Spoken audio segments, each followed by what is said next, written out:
Convert करने की कोशिश हो रही है। कोई आपको हिंदू बनाना चाहता है, कोई मुसलमान बनाना चाहता है, कोई ईसाई बनाना चाहता है, कोई कुछ और बनाना चाह रहा है, और इसके जरिए आपकी आइडेंटिटी को खत्म किया जा रहा है। और एक चीज ध्यान रखिएगा, आखिरी बात कह करके खत्म करूंगा, अगर जिस दिन आपकी आइडेंटिटी खत्म होगी, आप मान के चलिए आपके पास अभी की तारीख में एक संकट है कि आप आदिवासी हैं, ये कैसे प्रूव करेंगे? सिर्फ जमीन और आपकी पहचान, आपका रहने का और प्रैक्टिस जो तमाम तरीके की है, वही वो चीज है जिससे आप पहचाने जा रहे हैं, वही आपके आदिवासियत की मूल पहचान है। और अगर ये पहचान छिनती चली गई तो जान लीजिएगा कि आपके सामने ये चुनौती होगी कि आप कैसे साबित करें कि आप आदिवासी हैं कि नहीं है। तो आपसे रिक्वेस्ट है कि please protect your land, protect your culture. Thank you.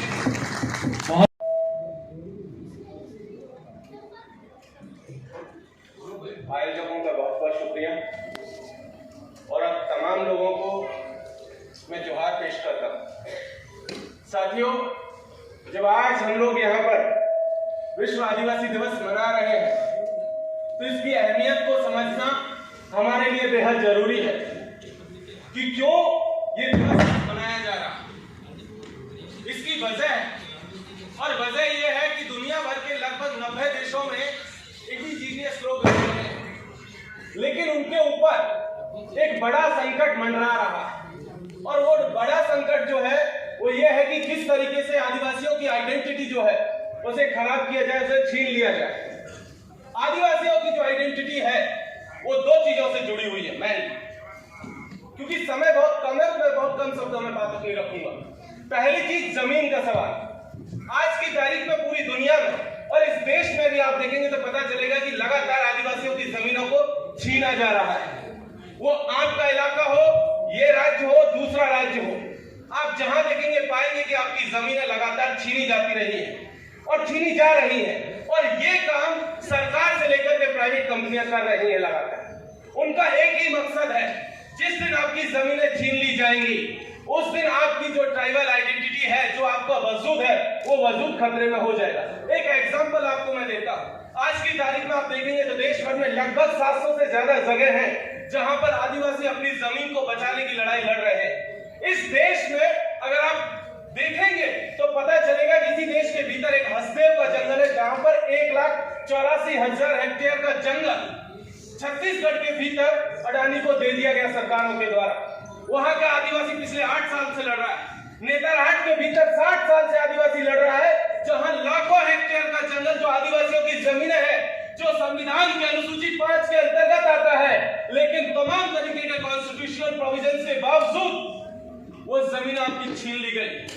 फर्जी ग्राम सभाएं बनाई गई, पेशा कानून 1996 का वायलेशन हुआ। अभी हमारे प्रीवियस स्पीकर्स ने एक डेटा दिया था कि फॉरेस्ट राइट एक्ट वनाधिकार कानून 2006 के तहत 19 लाख लोगों को टाइटल देकर जमीन पर पट्टेदारी दी गई। इस देश में 11 करोड़ आदिवासियों की आबादी है। अगर एक फैमिली में 5 लोगों की भी संख्या मान के चले तो मोटा मोटी लगभग 2 करोड़ से ज्यादा आदिवासी परिवार इस देश में रहता है। 2006 के कानून के तहत ये पहली बार था आजादी के बाद जब ये कहा गया था कि जमीनों पर पट्टेदारी दी जाएगी आदिवासियों को, पहली दफा।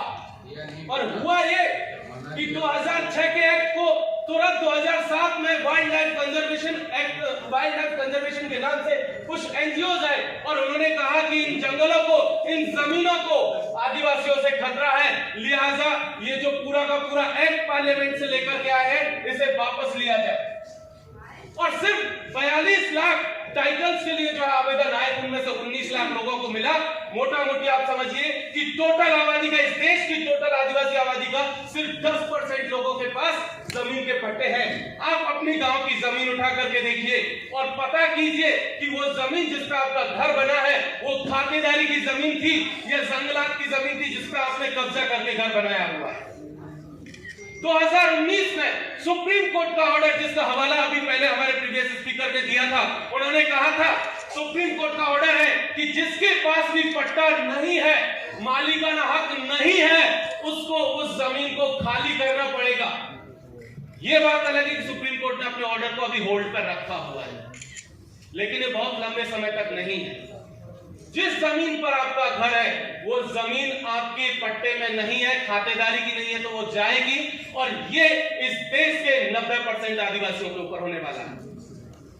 इसलिए आदिवासी दिवस की अहमियत को समझना हमारे लिए बहुत जरूरी है। दूसरी बात, जहां से आदिवासी बसते हैं और पहचाने जाते हैं, हमारी संस्कृति, हमारी सभ्यता, हमारी पहचान, हमारा खान पान, हमारा जीवन जीने का तरीका, हमारा दुनिया को देखने का नजरिया, और वो नजरिया क्या है, बाकी के लोगों से बहुत डिफरेंट है। और वो डिफरेंट है इसीलिए आप देखेंगे तो पिछले साल जब यूनाइटेड नेशंस ने वर्ल्ड इंडिजिनियस डे की घोषणा की थी, तब उन्होंने कहा था, उसकी थीम रखी थी नो वन लिविंग बिहाइंड। उसका मकसद था कि कोई भी दुनिया में पीछे रह ना पाए। इसी बात को मद्देनजर रखते हुए दुनिया भर को उन्होंने एक मैसेज देने की कोशिश की थी कि ये वो आदिवासी समाज है जो दुनिया भर में अपनी सामूहिकता के लिए जाना जाता है, सह अस्तित्व के लिए जाना जाता है, सह भाईचारा के लिए जाना जाता है। लेकिन हुआ ये कि उसे लगातार छीनने की कोशिश हो रही है।